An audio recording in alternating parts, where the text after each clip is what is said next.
शिक्षण क्या है? शिक्षण के बारे में आज हम आप सभी को बताते हैं कि शिक्षण क्या है, इसकी परिभाषा क्या है।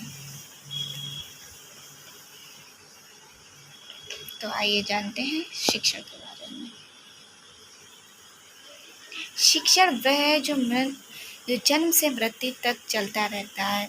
कहने का तात्पर्य है कि शिक्षण वह है जो व्यक्ति जन्म से मृत्यु तक जिन भी चीज़ों को सीखता है वह शिक्षण के व्यापक अर्थ के अंतर्गत आती है। बालक जिन भी चीज़ों को जन्म से लेकर मृत्यु तक सीखता है वह शिक्षण के अंतर्गत ही आती है।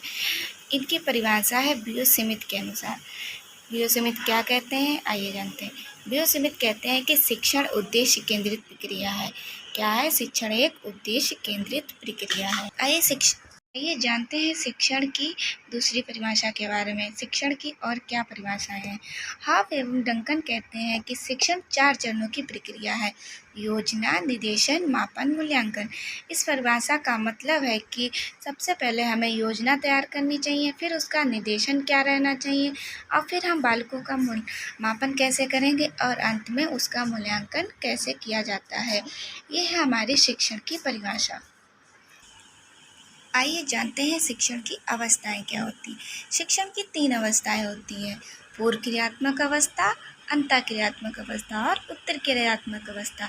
पूर्व क्रियात्मक अवस्था क्या होती है वो आपको आज बताते हैं। पूर्व क्रियात्मक अवस्था वह है जो शिक्षण से पहले की जाती है, और अंतः क्रियात्मक अवस्था वह है जो शिक्षण के दौरान की जाती है। उत्तर क्रियात्मक अवस्था है जो शिक्षण के एंड में की जाती है, यानी कि लास्ट में। पूर्व क्रियात्मक अवस्था जो है वो शिक्षण से पहले की जाती है। उसमें आता है हमारा उद्देश्य क्या है, हमारी पाठ्य वस्तु क्या है और हमारा शिक्षण शैली क्या है। अंतः क्रियात्मक अवस्था में आता है कि कक्षा का आकार की अनुभूति कैसी है, मतलब हमारे कक्षा का आकार कैसा है, उसकी अनुभूति कैसी है, उसकी निष्पत्ति क्या होगी, और उसका लास्ट में निदान क्या होगा। ये हमारे अंतः क्रियात्मक अवस्था के अंतर्गत आते हैं। उत्तर क्रियात्मक अवस्था के अंतर्गत आते हैं, आइए बताते हैं। ये इसमें पहले मूल्यांकन करते हैं, फिर पहले मापन करते हैं, फिर मूल्यांकन, और लास्ट में शिक्षण विधि में सुधार करते हैं। उत्तर क्रियात्मक अवस्था में हम पहले मापन करते हैं बालक का, फिर मूल्यांकन करते हैं, और लास्ट में जो कोई गलती करता है बालक उसका हम सुधार करते हैं। ये हमारी शिक्षण की अवस्थाएं हैं। आगे की जानकारी के लिए चैनल को लाइक करें एंड सब्सक्राइब करें। धन्यवाद। हमने पहली वीडियो में जाना है कि शिक्षण का अर्थ क्या है, परिभाषा क्या है और इसकी अवस्थाएं क्या हैं। आइए जानते हैं हम शिक्षण के प्रकार। शिक्षण के क्या प्रकार हैं? शिक्षण के 3 प्रकार हैं: प्रजातंत्रात्मक, एकतंत्रात्मक और हस्तक्षेप रहित। क्या है इसके प्रकार?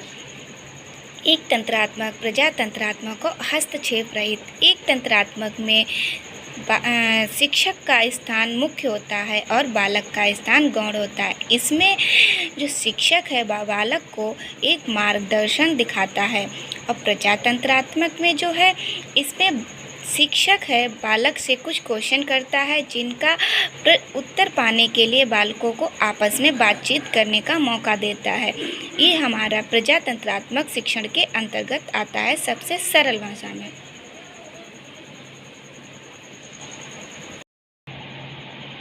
हस्तक्षेप रहित शिक्षण, इसमें क्या है? इसमें जो शिक्षक और बालक का जो है वो एक बिना रुकावट के शिक्षा देना है।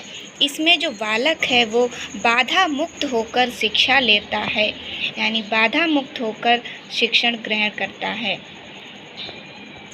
हस्तक्षेप रहित एक नई शिक्षण प्रणाली है।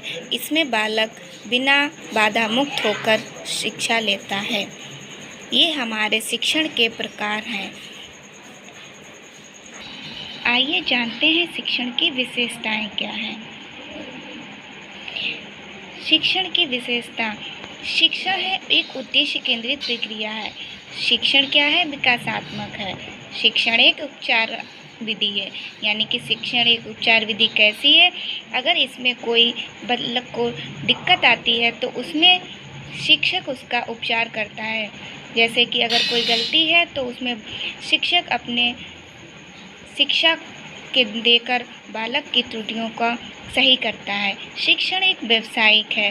व्यावसायिक का मतलब है कि अगर इसमें बालक व्यावसायिक चीज़ों को सीखता है जिससे बालक को अच्छी जॉब मिलती है। शिक्षण आमने सामने की प्रक्रिया है। इसमें दो व्यक्तियों का होना आवश्यक है। ये एक आमने सामने की प्रक्रिया है। शिक्षण 3 ध्रुवीय प्रक्रिया है। इसमें उद्देश्य, व्यवहार, परिवर्तन और सीखने के अनुभव होते हैं। क्या होते हैं? उद्देश्य, व्यवहार, परिवर्तन, सीखने के अनुभव। शिक्षण एक औपचारिक और अनौपचारिक है। शिक्षण एक ऐसी विधि है, ये अनौपचारिक और औपचारिक दोनों ही प्रकार की होती है। औपचारिक का मतलब है कि कहीं पर एक निश्चित स्थान जो होता है, जैसे स्कूल, कॉलेज, ये एक औपचारिक शिक्षा है। अनौपचारिक है, जैसे कहीं पर भी हम शिक्षा दे सकते हैं, जैसे घर, समाज में बालक को कहीं भी शिक्षा दे सकते हैं। ये है अनौपचारिक और औपचारिक। शिक्षण की ये विशेषताएं हैं। आगे के वीडियो देखने के लिए